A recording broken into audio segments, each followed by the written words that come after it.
dañu yaakaar dañuy servir la lutte mais ils sont en train de détruire même la lutte dañ doon wax violence dans les stades mais la violence dans la lutte maintenant se trouve dans les panels saagante ndey xastante waxante lu ñaaw da ngay jël benn quartier lëmb dañuy am 5 personnes yu def direct 5 personnes yu def panel dañ leen jug uniquement ñu leen di jox crédit ñu leen di jox leneen ñuy attaquer kii attaquer kële ça sert pas la lutte. mais Aziz bu ñu waxee ci violence ci côté business bi violence bi ngeen di def yéen ci biir business bi yaa ngi gis bi nga yéegee ba léegi ñu ngi lay énumérer benn turu mbër actuellement am na benn affaire boo xamante ni am na tey jii nii Émile François Gomis est un athlète boo xamante ni très bien champion la war a bëre nga jël par exemple adversaire booy xool yi nga xamante ni c'est potentiel moom la war a am yëpp par exemple nga ne feere nga leen pour 2 combats quand est-ce que la tey jii nii Franc ak champion bi mu doon war a tey ji dem ba war a bëre combat royal loolu est-ce que aussi tamit du violence bu am ci côté business bi ngeen di def yéen entre promoteur non xam nga tey les gens bon nul man de ci li ma jàpp bon Franc ñi ngi négocier combat am ak Balla Gaye amoon na tiraillement bu ci am Albourakh voulait le combat je pense que Jambar voulait le combat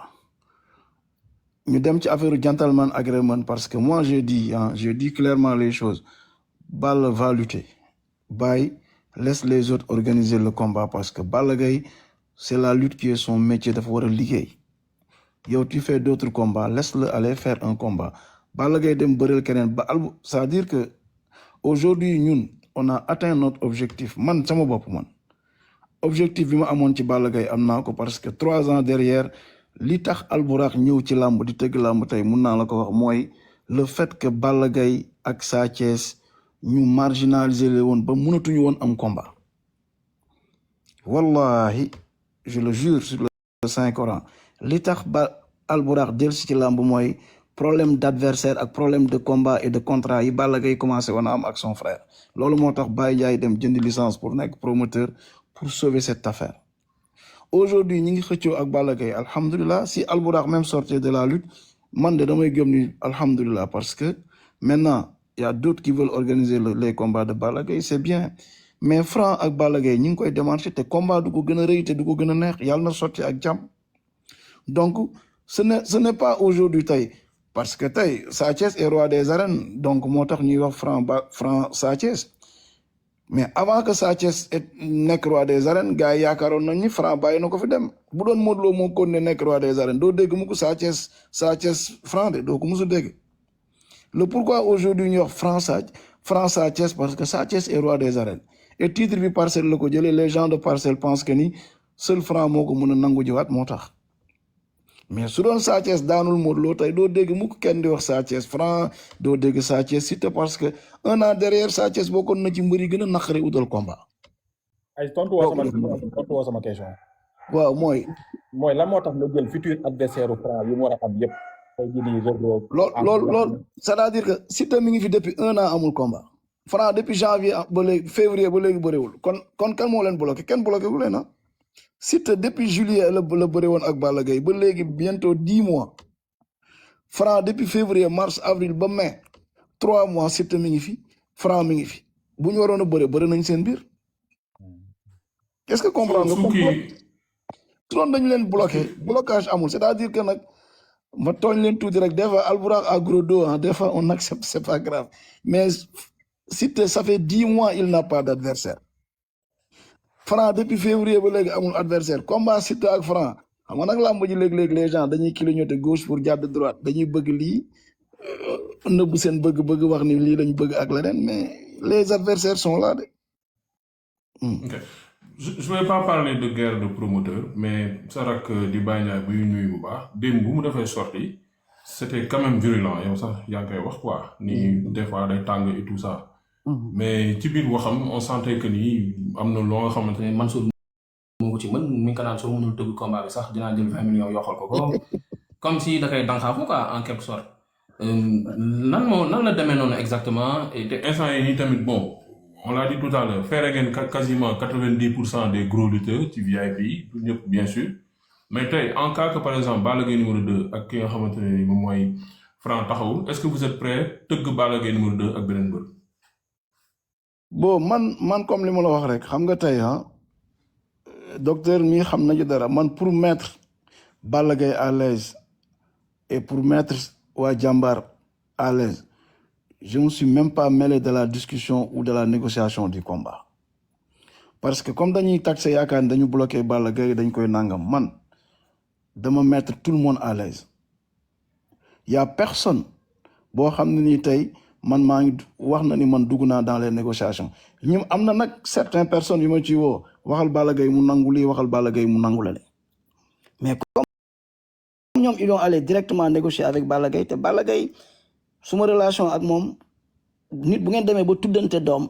c'est profond quoi nekkatul affaire u caaxaan quoi xam nga dama ko mettre à l'aise ni ko si les gens viennent te parler du combat négocier ak ñoom munu ma xalaatuma ko fii bu fi ñëw ma ne ko s'il te plaît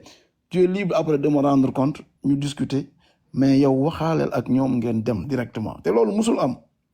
tous les combats de Balla Gaye même du temps de Gaston du temps de tout le monde avant même papaam di génn àdduna c'est moi qui négociais tous les combats xaalisam sama loxo lay jaar et tout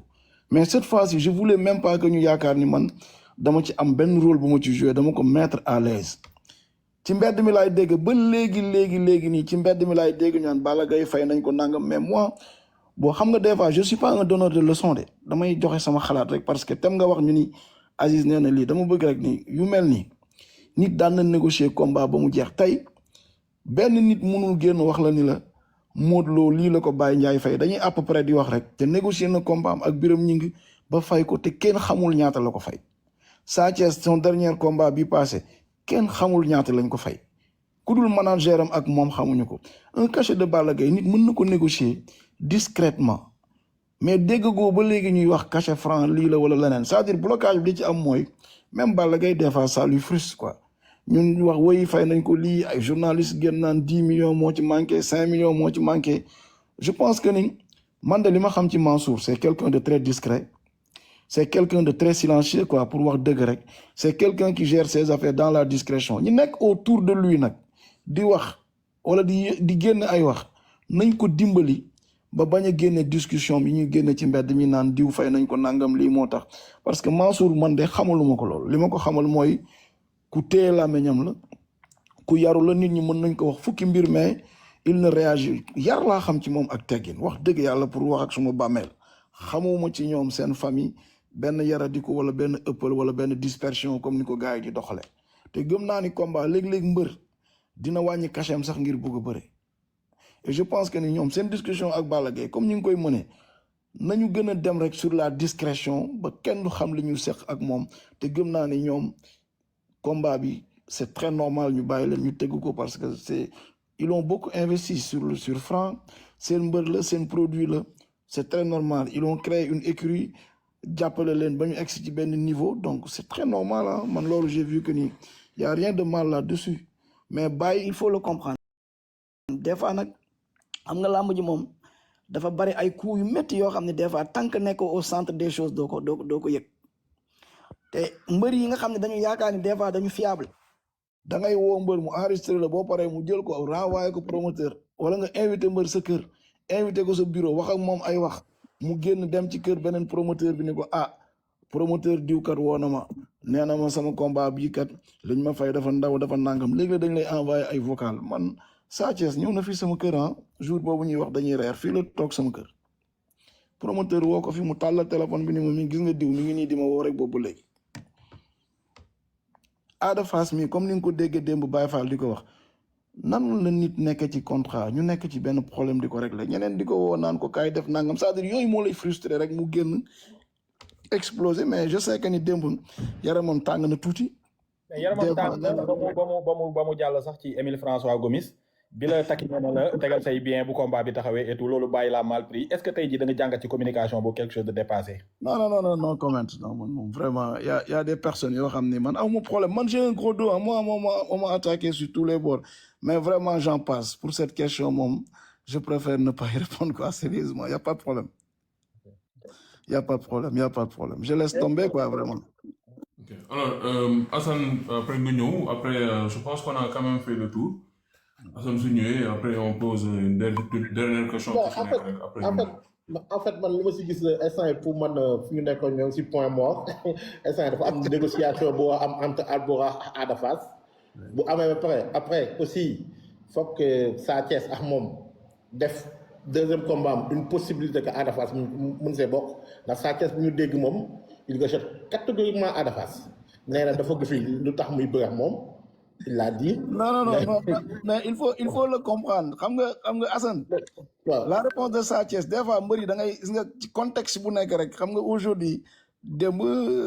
Ada Fass a fait une très bonne communication ah wax ay waxam wax ay perspective am wax fi mu jëm wax bëgg-bëggam wax gëm-gëmam